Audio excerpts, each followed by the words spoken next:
আইপিএলের নতুন মৌসুম মাঠে গড়াতে বাকি আর মাত্র দুদিন। 10 ফ্র্যাঞ্চাইজির জমজমাট এক লড়াই শুরুর আগে বদলে যাচ্ছে টুর্নামেন্টের বেশ কিছু নিয়ম।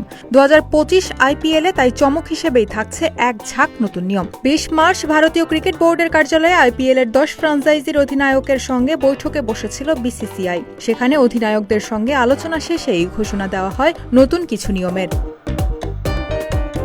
গত কয়েক বছর ধরেই বলে লালা লাগানো নিষিদ্ধ। করোনা মহামারীর সময় থেকেই চলে আসছে এই নিয়ম। তবে এই নিষেধাজ্ঞায় মোটেও খুশি ছিলেন না পেসাররা। লালার পরিবর্তে ঘাম দিয়ে বলকে রিভার্স সুইং করানো বেশ কষ্টকর বলেই বহুবার আপত্তি জানিয়েছেন তারা।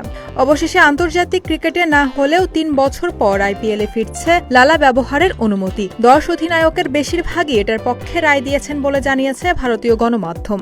আইপিএলে স্লো ওভার রেটের কারণে নিষিদ্ধ করা হতো দলের অধিনায়ককে। গত মৌসুমে এই নিষেধাজ্ঞার কারণেই অনেক গুরুত্বপূর্ণ ম্যাচে নিয়মিত অধিনায়ক ছাড়া মাঠে নেমেছিল দলগুলো। এবারের আইপিএল থেকে উঠে যাচ্ছে এই নিয়ম। নিষেধাজ্ঞার পরিবর্তে ম্যাচ ফি, জরিমানা ও ডিমেরিট পয়েন্ট দেওয়া হবে অধিনায়কদের। অধিনায়করা অবশ্য নিষেধাজ্ঞা পেতেও পারেন, তবে সেটা সাথে সাথেই কার্যকর হবে না।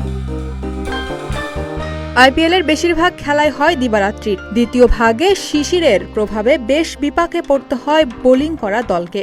এবার সেই হ্যাপা কিছুটা কমতে পারে দলগুলোর। দ্বিতীয় ইনিংসে রাখা হয়ে দ্বিতীয় বল ব্যবহারের সুযোগ। প্রতিবার 11তম ওভারের পর আম্পায়াররা বল পরীক্ষা করবেন। অতিরিক্ত শিশিরের প্রভাব থাকলে ফিল্ডিং করা দলকে দেওয়া হবে আরও একটি নতুন বল।